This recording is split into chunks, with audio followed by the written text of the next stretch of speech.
안녕하세요. 임승현입니다. 이번 영상은 창업을 할 때 가장 중요하게 생각하는 게 무엇입니까? 라는 질문을 받았을 때 저의 어떤 생각을 말씀드리겠습니다. 창업을 하는 데 있어서 가장 중요한 게 뭐냐? 어떤 부분에 중점을 두고 가장 중요하게 생각을 해야 되냐? 너무 많죠. 생각해 보면 아이템, 어떤 시장성, 그렇죠? 마케팅, 여러 가지가 많이 있습니다. 그렇죠? 사실은 안 중요한 게 하나도 없습니다. 하지만 가장 중요한 것은 사실 고객입니다. 너무나 뻔한 얘기일 수도 있습니다. 고객은 당연히 중요한 겁니다. 하지만 실질적으로 창업을 하고 회사를 운영해 나가면서 고객에 대한 중요성을 얼마나 깊이 생각하고 있는 회사가 있는지를 한번 생각해 봤을 때 생각보다 많은 분들이 나만의 고객들을 어떻게 관리해서 그 고객들을 계속적으로 우리의 충성 고객을 만드는 데 집중하느냐에 따라 사업이 달라지는데, 그거에 대해서 고민하는 사람들이 생각보다 많지가 않습니다. 오히려 광고비를 많이 써서 불특정 다수의 어떻게 보면 모르는 고객들을 유치하는 데 돈을 많이 쓰지 고객들을 관리하는 데 돈을 많이 쓰지 않습니다.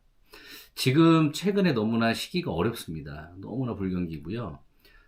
작년에 비해서 올해도 많은 회사들 뿐만 아니라 많은 거래처들도 매출이 30%, 40%, 반토막 이렇게 떨어지는 회사들이 한두 군데가 아닙니다. 근데 제가 생각해 봐도 저도 몇 년 전에 힘들었을 때를 생각해 봤을 때 그때 내가 가장 필요한 게 뭘까라는 걸 고민을 해 봤습니다. 가장 힘들었을 때 가장 필요했던 거는 우리를 찾아주고 계속적으로 우리 근처에 있는 고객이었던 겁니다. 만약에 고객들이 있었다라고 하면은 힘들 때는 대부분들이 광고비를 많이 투자합니다. 광고비를 넣어가지고 계속적인 매출을 끄집어내기 위해서 고민을 하시는데, 만약에 그때 우리에게 고객이 있었다고 하면, 충성도가 높은 고객들을 관리하고 있었다라고 하면은 아마 데미지가 훨씬 더 적을 것 같습니다. 회사를 유지하는 데서는 여러 가지 시스템, 여러 가지가 중요한 게 아니고 정말로 우리를 찾아주고 우리를 믿고 따를 수 있는 고객, 정말로 충성도 높은 고객이 제일 필요하다고 생각을 합니다. 이렇게 고객이 있는 회사와 고객이 없는 회사는 너무나 정말로 이게 다릅니다. 특히 소규모로 시작하고 작게 시작하는 우리 같은 작은 회사들은 더욱더 고객들이 더 필요합니다. 언제나 돈을 투자해서 홍보를 할 수 없지 않습니까? 그렇죠? 그러다 보니까 이렇게 힘든 시기에 어떤 위험을 이겨내가고 유지해 나갈 수 있는 힘은 그래도 우리를 믿어주는 고객들이 옆에 있는 게 가장 중요합니다. 그렇기 위해서는 창업을 준비하거나 창업을 시작해서 하셨던 분들한테는 제 책에다가도 그런 얘기를 써놨습니다. 고객들 관리가 얼마나 중요한지에 대한 내용들을 제가 많이 썼습니다. 그만큼 고객들은 한 명의 고객을 얻는 게 너무 어려워요. 하지만 그 고객들을 잘 관리했을 때 그 고객이 입소문을 내고 또 다른 누군가의 고객을 소개시켜 줬을 때 그 희열과 그 느낌은 너무 정말로 어떠한 마케팅 기법보다도 훨씬 더 감동적입니다. 우리는 큰 회사가 아니고 자본의 여유가 많지 않기 때문에 한 사람의 고객에 집중하는 거에만 신경을 쓰면 됩니다.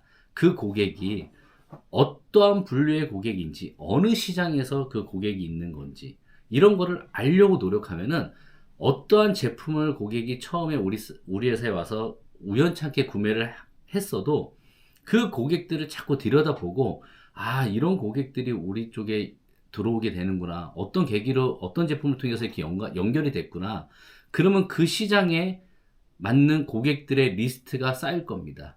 그러면 그 시장에 맞는 고객들을 자꾸 분석하고 그 고객들한테 그 시장에 대해서 배우려고 노력하고, 그러면서 고객들과의 커뮤니케이션을 자꾸 이어가는 거, 이게 정말로 중요합니다. 그게 이제 늘어나게 되면 나중에 그런 고객 관리가 이제 시스템화 돼가면서 이제 뭔가 만들어지겠죠. 하지만 작은 기업들, 소기업들은 한 명의 고객부터 관리를 해나가면서 어떤 그런 든든한 고객과의 어떤 관계를 유지해 나가는 게 가장 중요하다고 생각을 합니다. 많은 마케팅도 있고 여러 가지가 기법이 너무나 많습니다. 그렇죠? 마케팅 전략, 영업 방법 여러 가지가 많지만은 그걸 그렇게 하는 이유가 뭡니까? 전부 다 고객들을 만들고 고객을 어떻게 우리 회사로 끌고 오기 위한 전략들 아닙니까? 그쵸? 근데 정말로 고객들을 잘 관리해주는 회사는 그 고객들은 또 다른 누군가를 또 데리고 옵니다. 그쵸? 그렇기 때문에 고객들의 어떤 관리 아주 중요하다고 저는 생각을 합니다. 많은 분들이 최근에 창업을 하면서 일을 합니다. 하지만 실질적으로 제가 물어봐요. 그 사장님이 지금 창업한 지 1년이 되셨는데 사장님의 충성 고객이 어느 정도가 됩니까? 어떠한 고객층을 대상으로 마케팅을 합니까? 뭐 이런 걸 물어보면은 많은 분들이 그래요. 아우, 나는 그런 거 잘 모른다. 고객들이 어떤 고객들이 있는지 잘 모르겠다. 고객 관리 같은 거 해본 적 잘 없다. 나는 CRM이라는 걸 잘 모른다. 보통 이렇게 얘기하세요. 그게 너무나 안타까워요.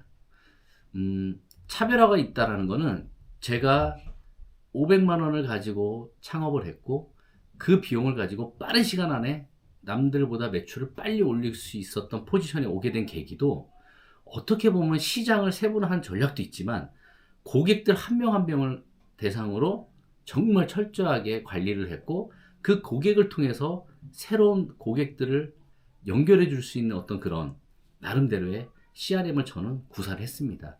그랬기 때문에 고객들이 생각보다 빨리 늘어났고 충성도가 아주 높은 어떤 그런 신뢰성 있는 고객을 초창기에는 많이 만들었던 것 같습니다. 되게 느린 것 같아요. 한 명, 두 명, 세 명 이런 고객들 느린 것 같죠? 하지만 인터넷으로다 물건을 쫙 팔면 어때요? 고객들이 되게 많이 들어오는 것 같아요. 왜? 주문 건수가 많으니까. 그건 중요한 게 아닙니다. 정말로 한 사람 한 사람의 고객들을 내가 파악하고 분석할 수가 있는 정말 그런 준비가 되어 있지 않으면은 어렵습니다. 많은 전기가 지금 어렵습니다. 어렵고 힘든 와중에도 한 분의 고객을 대상으로 어떻게 관리를 하고 거기에 집중을 해야지만이 이렇게 어려운 시기를 이겨나갈 수 있다고 저는 생각을 하고 있고요. 저 또한도 고객들 대상으로 고객들이 불편해하거나 힘들어하는 것들을 찾아서 어떻게 하면 서비스를 제공할까를 고민하고 있습니다. 그렇기 때문에 고객들에 대한 생각을 조금은 더 많이 해보시고 공부를 좀 더 하셔야 될 것 같아요. 아, 나는 고객 잘 몰라? 아닙니다. 고객을 알려고 노력하면은 고객이 보인다는 걸 꼭 아셔야 됩니다. 그렇기 때문에 고객들에 대한 공부, 그리고 고객들을 어떻게 세분화 작업을 할 건지, 이런 거에 대한 전략도 조금 짜서 하게 된다고 하면은 훨씬 더 창업하는데 빨리 이렇게 자리를 잡지 않을까 저는 생각을 하고 있습니다. 네, 이걸로 마치겠습니다. 고맙습니다.